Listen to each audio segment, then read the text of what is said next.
నమస్తే అండి, నేను డాక్టర్ హరిప్రసాద్, కన్సల్టెంట్ యూరాలజిస్ట్, విజయ సూపర్ స్పెషాలిటీ హాస్పిటల్. మనకి ఇప్పుడు వేసవకాలంలో మనకు తరచుగా వచ్చే ఆరోగ్య సమస్యల్లో యూరిన్ ప్రాబ్లం ఒకటి. యూరిన్ క్వాంటిటీ తక్కువైపోవటం, యూరిన్ మంటగా రావటము, తర్వాత తక్కువ క్వాంటిటీ అవటం వల్ల యూరిన్ లో వెళ్లే లవణాలు కాల్షియము, ఫాస్ఫరస్, ఆక్సలేట్, ఈ సూపర్ సాచురేషన్ వల్ల మనకి కిడ్నీ సమస్యలు, కిడ్నీలో స్టోన్స్ ఫామ్ అవటం అనేది మనకి సమ్మర్ లో ఎక్కువగా చూస్తూ ఉంటాం. మనం చూసుకున్నట్టయితే ప్రపంచ వ్యాప్తంగా స్టడీస్ చూసుకున్నట్టయితే కిడ్నీ స్టోన్స్ అనేది పెరిగిపోయింది ఇన్సిడెన్స్. ఎందుకంటే ఒకటి మన ఆహారంలో వచ్చిన మార్పులు, మెయిన్ గా మనం పాతక రోజుల్లో ఎక్కువ ఫ్రూట్స్, వెజిటబుల్స్, తర్వాత ఏ రోజు ఆ రోజు చేసుకుని తినేయటం ఇట్లా చేసేవాళ్ళం. కానీ ఈ రోజుల్లో ఎక్కువ క్యాండ్ ఫుడ్స్ లో ఏంటంటే ఎక్కువ సాల్ట్ ఉంటుంది. ప్రిజర్వేషన్ కోసం వాళ్ళు సాల్ట్ వేస్తారు. ఎప్పుడైతే మనం ఎక్కువ సాల్ట్ తీసుకుంటామో యూరిన్ యొక్క ఎసిడిటీ తగ్గిపోవటం మూలంగా సిట్రేట్ ఎక్కువ ఎక్స్క్రీట్ అవ్వకపోవటం మూలంగా స్టోన్స్ అనేవి ఫామ్ అవుతాయి అన్నమాట. మన యూరిన్ లో కనుక చూసుకున్నట్టయితే స్టోన్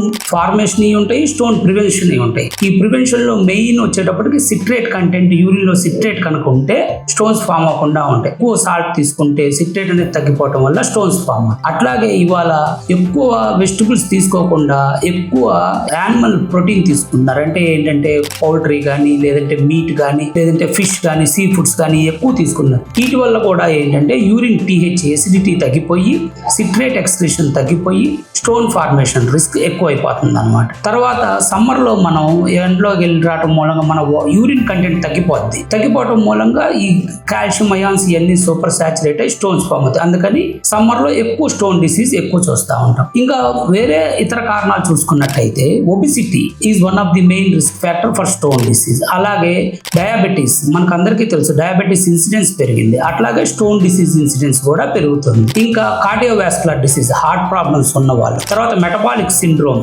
హైపర్ లిపిడీమియా, హైపర్ ట్రైగ్లిసరిడీమియా, తర్వాత హైపర్ టెన్షన్, వీళ్ళందరిలో కూడా స్టోన్ డిసీజ్ ఎక్కువ వస్తుంది. ఇంకా వేరే కారణాలు, కొంతమందికి బౌల్ ప్రాబ్లం ఉన్న వాళ్ళు, అంటే ఇన్ఫ్లమేటరీ బౌల్ డిసీజ్, తర్వాత డయేరియా అయ్యే వాళ్ళు, వీళ్ళందరిలో ఏంటంటే యూరిన్ కంటెంట్ తగ్గిపోవటం మూలంగా స్టోన్స్ ఫామ్ అవుతా ఉంటాయి. ఇవి ప్రముఖ కారణాలు. మనం తీసుకున్నట్టయితే ఈ stones, majority of the stones calcium స్టోన్సే ఉంటాయి. 100లో 90 మందికి కాల్షియం స్టోన్సే వస్తాయి. ఇంకా మిగిలిన 10% లో వచ్చే స్టోన్స్ యూరిక్ యాసిడ్ స్టోన్స్. వాళ్ళలో ఏంటంటే బ్లడ్ లో యూరిక్ యాసిడ్ లెవెల్ ఎక్కువ ఉంటది, యూరిక్ యాసిడ్ స్టోన్స్. తర్వాత ఇంకా సిస్టీన్ స్టోన్స్, తర్వాత ఇంకా ఇన్ఫెక్షన్ స్టోన్స్. కొంతమందికి యూరినరీ ట్రాక్ట్ ఇన్ఫెక్షన్ వల్ల కూడా స్టోన్స్ ఫామ్ అవుతా ఉంటాయి అన్నమాట, యూరినరీ ట్రాక్ట్ ఇన్ఫెక్షన్. ఇవి అన్ని కారణాలు. వీటిలో మెజారిటీగా మనం చూసుకున్నట్టయితే మనం జీవితంలో మార్పులు చేసుకుంటే ఈ స్టోన్స్ కూడా ప్రివెంట్ చేసుకోవచ్చు. అవి ఎట్లా కారణాలు ఇందాక మనం తెలుసుకున్నాం. ఇప్పుడు ప్రివెన్షన్ మెజర్స్ చూస్తాం. ఫస్ట్ ఏంటి, మనకి యూరిన్ సూపర్ సాచురేషన్ అవ్వకుండా ఎప్పుడైతే యూరిన్ క్వాంటిటీ తగ్గిపోయిందో అప్పుడు స్టోన్స్ ఫామ్ అవడానికి రిస్క్ ఎక్కువ. అందుకని ఏంటి, మనం నీళ్లు ఎక్కువ తీసుకోవాలి. రోజు మొత్తం మీద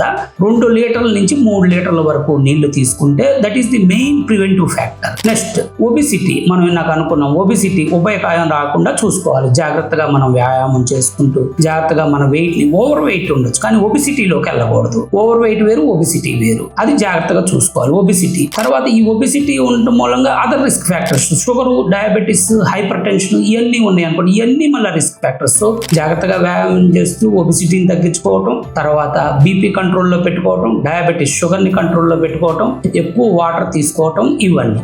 వీటితో పాటు మనం ఫుడ్ కనుక మార్చుకోవాలి. ఏంటి, ఎక్కువ యానిమల్ ప్రోటీన్ తీసుకోకూడదు. ఇవాళ చూస్తే చిన్నపిల్లలు కూడా జిమ్కి వెళ్ళటం, ఆ జిమ్ మజిల్ బిల్డ్ చేయాలని చెప్పి ప్రోటీన్ పౌడర్స్ తీసుకోవటము, యానిమల్ ఫుడ్ అంటే ఎక్కువ మీట్, చికెన్, నాన్ వెజ్ ఎక్కువ తీసుకోవటం, ఫ్రెష్ వెజిటబుల్స్, ఫ్రూట్స్ తగ్గించేయటం, ఇవన్నీ జరుగుతుంది అన్నమాట. ఇవన్నీ చేయకూడదు. యానిమల్ ప్రోటీన్ ని రెస్ట్రిక్ట్ చేసి తాజా కాయగూరలు, తాజా పండ్లు తీసుకుంటే మనం రిస్క్ తగ్గించుకో. అట్లాగే మనం తీసుకునే ఫుడ్ లో సిట్రేట్ కంటెంట్ ని పెంచుకోవాలి. అంటే ఏంటి, నిమ్మకాయ, బత్తాయి, ఆరెంజ్ ఇటువంటి ఎక్కువ తీసుకుంటే సిట్రేట్ లెవెల్ యూరిన్ లో పెరిగి స్టోన్స్ ఫామ్ అవ్వకుండా ఉంటది. నెక్స్ట్ ఎండాకాలం వచ్చిందంటే మనం ఎక్కువ వాటర్ తీసుకోవాలి. కొంతమంది ఏంటి వాటర్ బదులు కొంతమంది ఈ సోడాలు, తర్వాత ఈ కోకా కోలాలు, పెప్సీలు ఇవి తాగుతారు. అటువంటివి తీసుకోకూడదు. అగైన్ ఆ కోకా కోలా, పెప్సీలు తాగటం వల్ల వాటిలో అధిక షుగర్ ఉండటం వల్ల ఒబిసిటీ పెరిగిపోయి మళ్ళా స్టోన్స్ వచ్చే రిస్క్ ఉంటుంది అనమాట.